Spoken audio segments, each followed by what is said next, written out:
তাহলে আমাদের question number 1 হচ্ছে a vector dot b vector equals to 0 and a vector cross b vector equals to 0 vector hold simultaneously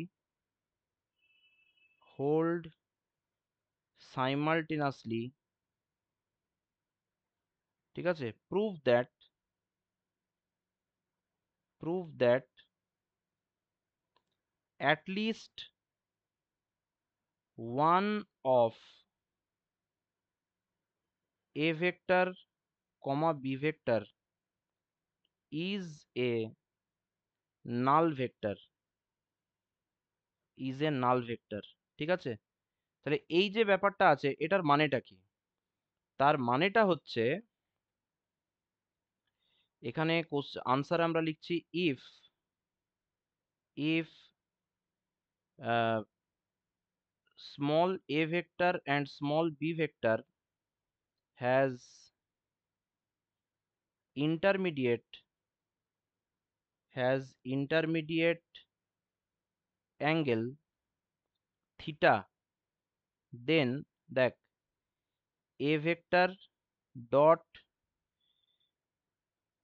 b vector equals to 0 implies mod a vector mod b vector cos theta equals to 0। এবারে a vector আর b vector যদি আমাদের non zero হয় তাহলে ব্যাপারটা কিরকম হবে জিনিসটা একটু বুঝে নিই। তাহলে এটা মানে একটা জিরো চলে এলো, আর a vector cross b vector এটা সমান জিরো যদি হয় মানে জিরো ভেক্টর যদি হয় তাহলে এটার মানে হচ্ছে mod a vector mod b vector sine theta n cap equals to zero vector. ঠিক আছে, তাহলে এখানে দেখতে হবে যে এন ক্যাপ তো নট ইকুয়ালস টু জিরো, কারণ এন ক্যাপ তো ইউনিট ভেক্টর তো কখনো নাল ভেক্টর হতে পারে না, মানে n cap not equals to zero vector. তাহলে এখান থেকে খুব পরিষ্কার ব্যাপার যে mod a vector mod b vector sine theta equals to zero আসবে, তাই না? তাহলে এইটাকে নাম্বার ওয়ান করলাম, এটাকে নাম্বার টু করলাম, ঠিক আছে। তাহলে এখন যদি cos theta equals to zero করি, আর মানে এখানে যদি আমরা এরকম যদি অ্যাজিউম করি if mod a vector not equals to 0 and mod b vector not equals to 0, তাহলে স্বাভাবিকভাবেই cos থিটা 0 হবে এবং sin থিটা 0 হবে। তাহলে কোনো পার্টিকুলার থিটার জন্য sin থিটা cos থিটা একসাথে কিন্তু 0 হতে পারে না। তাহলে এটা হচ্ছে কি which is impossible।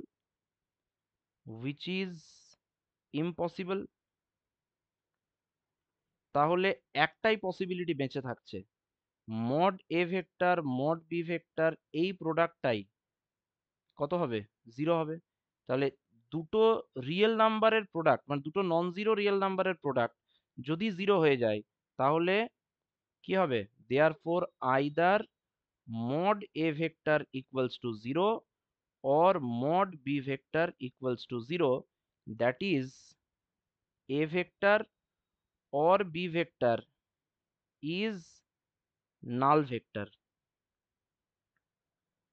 দেখ ঠিক আছে তো, বলবি? ঠিক আছে, এবার আমরা কোশ্চেন নাম্বার 2 এর দিকে চলে যাই। কোশ্চেন নাম্বার 2 কি ছিল একটু দেখে নি। কোশ্চেন নাম্বার 2 ছিল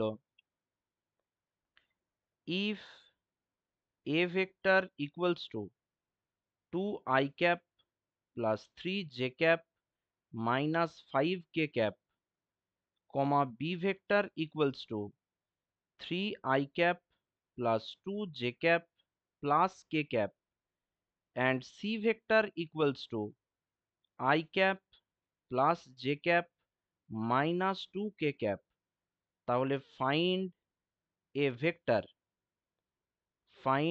vector row vector which is which is perpendicular to which is perpendicular to both a vector and b vector and which satisfy row vector dot c vector equals to 36। এটা কিভাবে করলে সহজে হবে?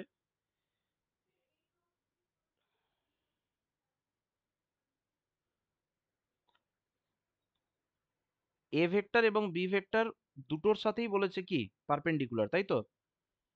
তাহলে একটা কাজ করি না, রো ভেক্টরটাকে আমরা সহজভাবেই করি, এটাকে আমরা ρ1 i cap plus ρ2 j cap plus ρ3 k cap, এটা আমরা নিয়ে নিলাম। তাহলে এখান থেকে rho vector dot a vector equals to 0, যেহেতু এ ভেক্টর এবং বি ভেক্টর দুটোর সাথেই পারপেন্ডিকুলার, তাহলে 2 ρ1 প্লাস 3 ρ2 মাইনাস 5 ρ3, এটা ইকুয়ালস টু 0। তারপরে কি আসবে, rho vector dot b vector equals to 0, therefore 3 ρ1 plus 2 ρ2 plus ρ3, এটা equals to 0।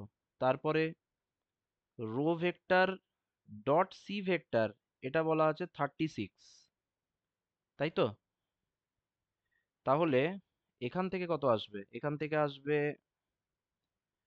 ρ1 plus ρ2 minus 2 ρ3 equals to 36। তাহলে এইটাকে 1 নাম্বার, এটাকে 2 নাম্বার, এটাকে 3 নাম্বার করে আমরা ম্যাট্রিক্স মেথডেও সলভ করে দিতে পারি। ম্যাট্রিক্স মেথডে সলভ করলে কি হবে, 2 3 মাইনাস 5 3 2 1 0 0 এদিকে, আর এদিকে 1 1 মাইনাস 2, তারপরে হচ্ছে 36, এটা হলো।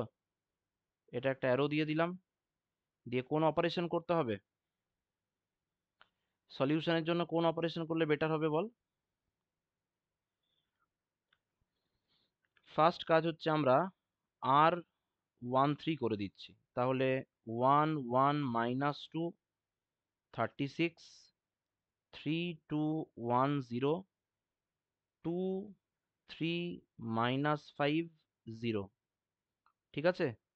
তাহলে এখান থেকে এবারে r2 minus 3 r1, r3 minus 2 r1, এটা করলে কত আসবে, 1 1 মাইনাস 2 36, 0 মাইনাস 1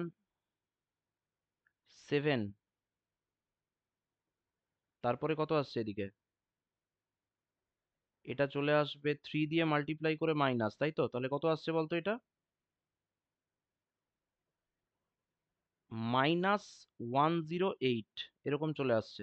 আর তারপরে 0 1, তারপরে হচ্ছে 2 দিয়ে মাল্টিপ্লাই করে মাইনাস, তাহলে -5 প্লাস 4, মানে এখানে -1 মেবি আসছে, ঠিক বলছি?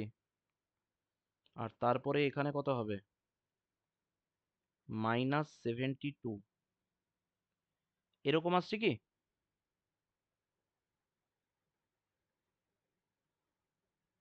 তাহলে এবারে যেটা করব সেটা হচ্ছে -1 r2 করে দিচ্ছি, তাহলে 1 1 মাইনাস 2 36, 0 1 মাইনাস 7 108, আর তারপরে আসবে 0 1 মাইনাস 1 মাইনাস 72, এরকম আসবে। এবারে আমাদের কাজ হচ্ছে r3 minus r2, r1 minus r2, তাহলে কত আসবে, 0 1 মাইনাস 7 108, ঠিক আছে? তাহলে এইদিকে 100 যেমন হচ্ছে থাকলো, এটা 010 হয়ে যাবে, আর এখানে জাস্ট r2টাকে মাইনাস করে দিলে -2 প্লাস 7, মানে মাইনাস +5 হবে। আর এখানে 36 মাইনাস 108, তাহলে কত আসবে, -72। আর এদিকে থাকছে -1 প্লাস 7, তাহলে এটা চলে আসছে 6। আর এখানে কত আসবে, এটা 0 হয়ে যাবে, কিন্তু এটা 010 থাকবে, ঠিক আছে? আর এদিকে কত থাকবে তাহলে, -72 মাইনাস 108, তাহলে -180।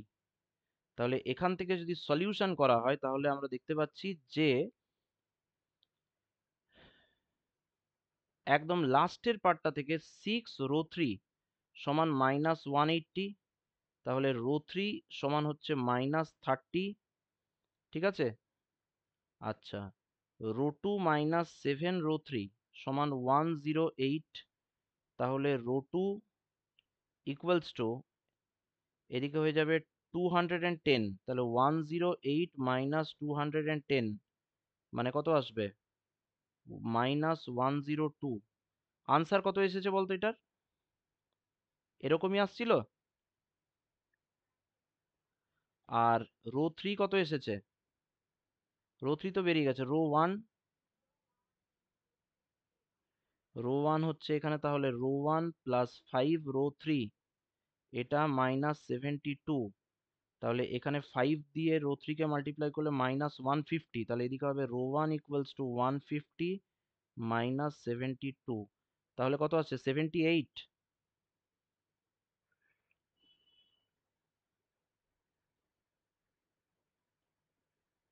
ঠিক বলছি কি? তাহলে রো ভেক্টর দেখে নে, বাকিরা সবাই বলবি এটাই এসছে কিনা। প্রথমে রো 1, তাহলে -7, আচ্ছা এটা হচ্ছে +78 আই ক্যাপ, তারপরে -102 জে ক্যাপ, -30 কে ক্যাপ। ঠিক আছে। হ্যাঁ,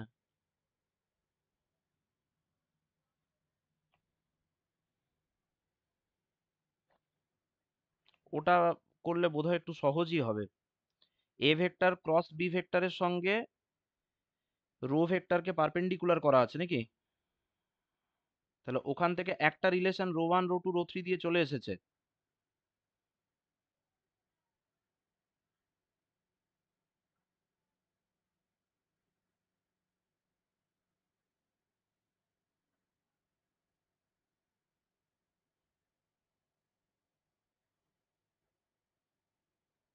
সেটাও হবে।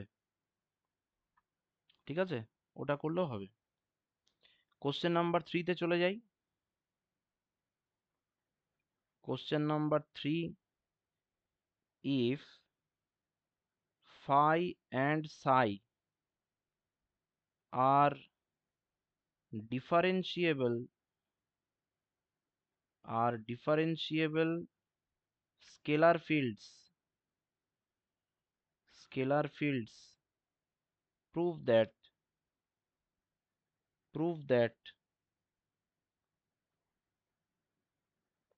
grad phi cross grad psi is solenoidal।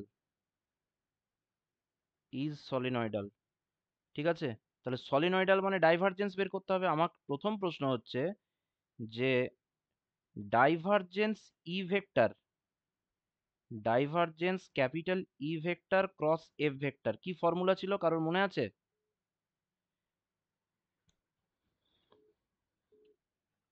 কি ছিল ফর্মুলাটা বলতো?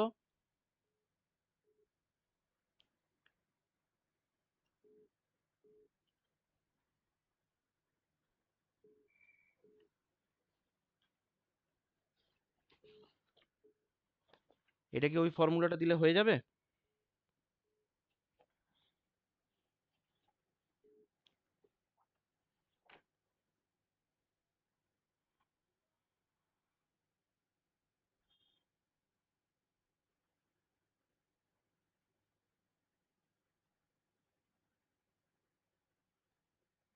এই ফর্মুলাটা ছিল তো?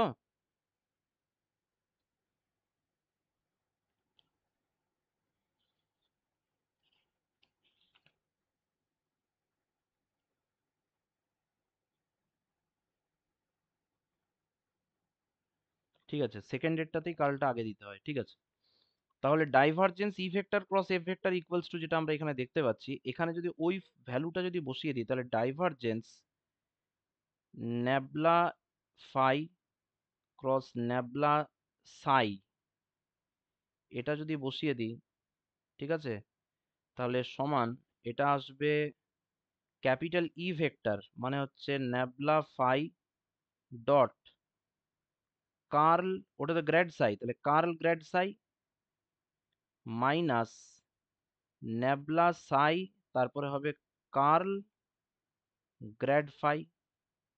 এখন কার্ল গ্র্যাড ফাই এগুলো কি হবে? জিরো ভেক্টর হবে।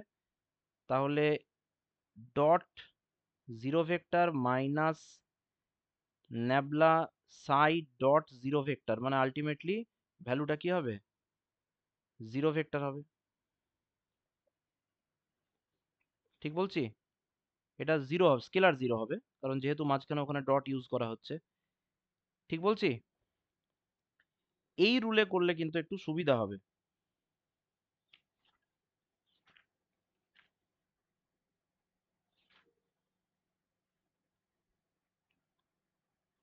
ওকে, 3 এরটা তাহলে আমরা এইভাবেই করে দিচ্ছি ফর্মুলা ইউজ করে। তারপরে আমরা কোয়েশ্চেন নাম্বার 4-এ চলে যাচ্ছি। কোশ্চেন নাম্বার 4 হচ্ছে, if a vector cross DB vector DT equals to b vector cross DA vector d t, then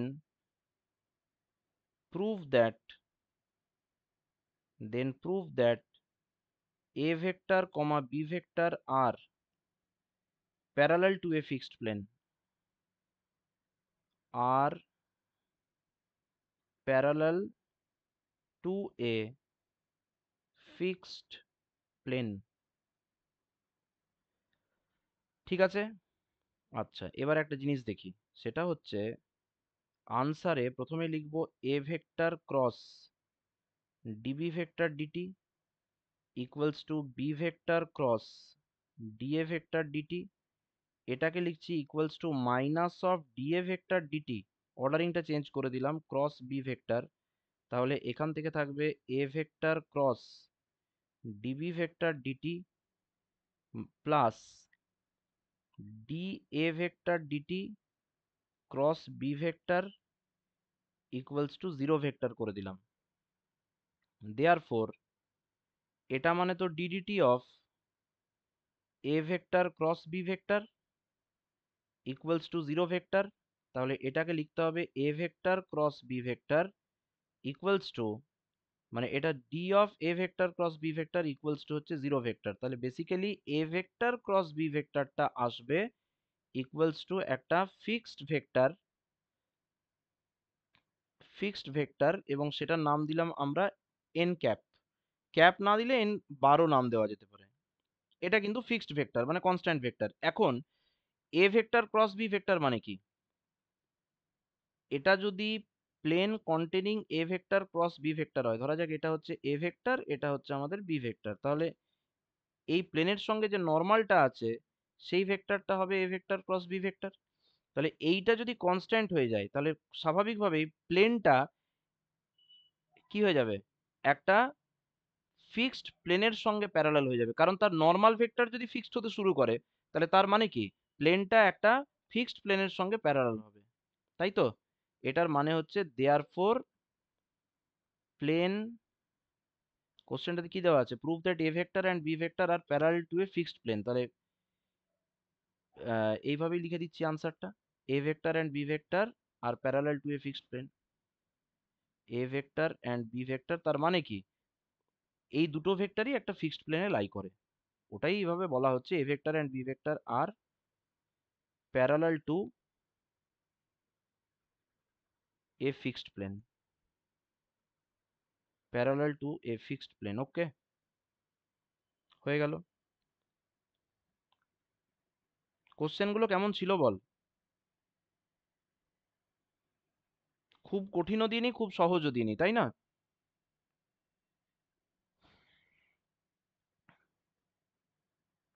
find the equations,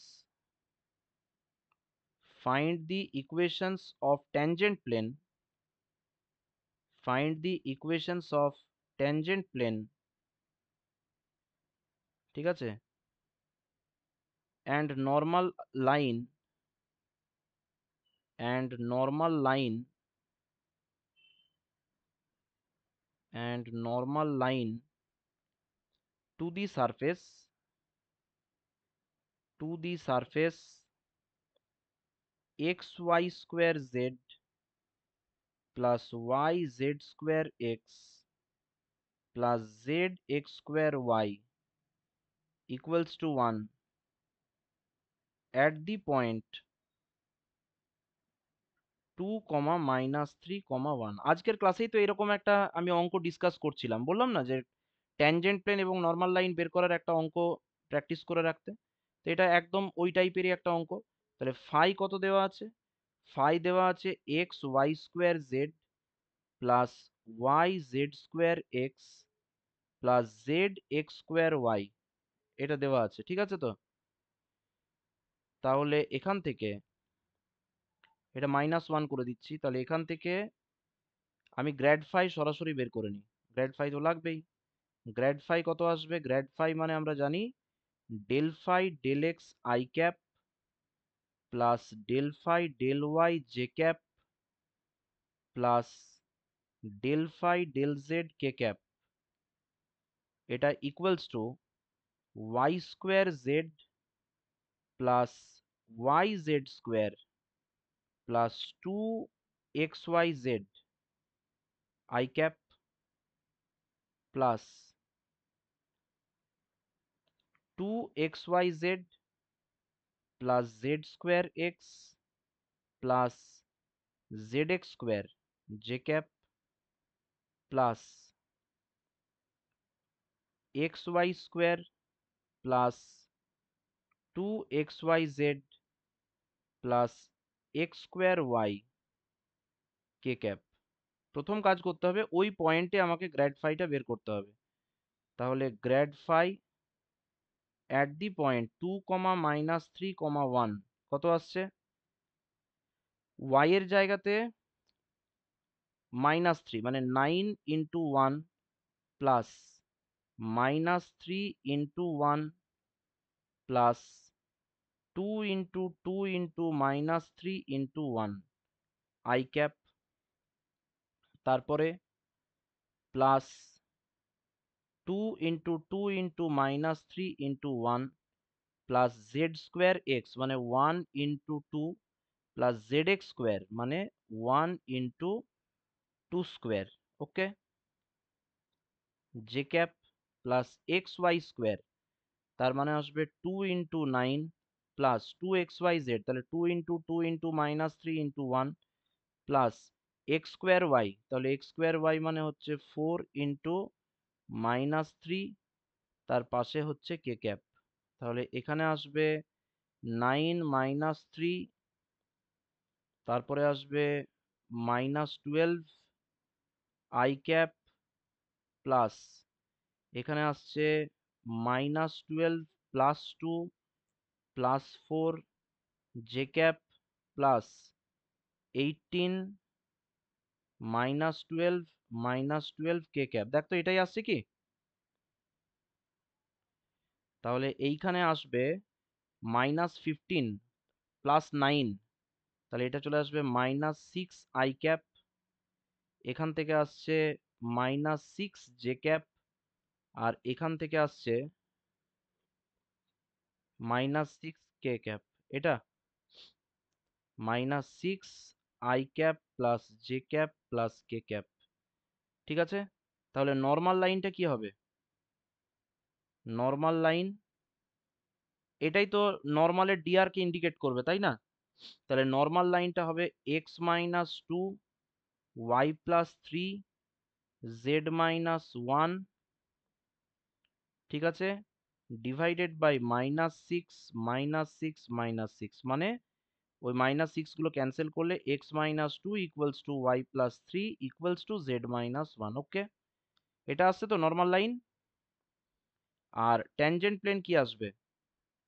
tangent plane আমি বলেছিলাম যে ট্যানজেন্ট প্লেন কেমন করে বের করতে হয়।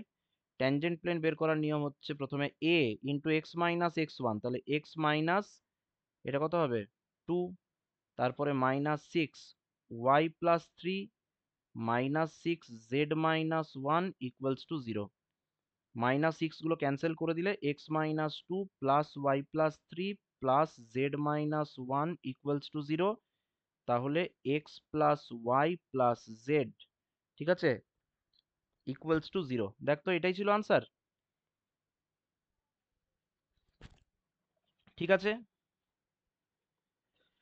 আশা করি ভালো লেগেছে কোয়েশ্চেনগুলো এবং তার আনসারগুলো। যাদের যেটা হয়নি সেটা এখান থেকে দেখে নিতে হবে। রেকর্ডেড ক্লাস আমি দিয়ে দিচ্ছি একটু পরেই।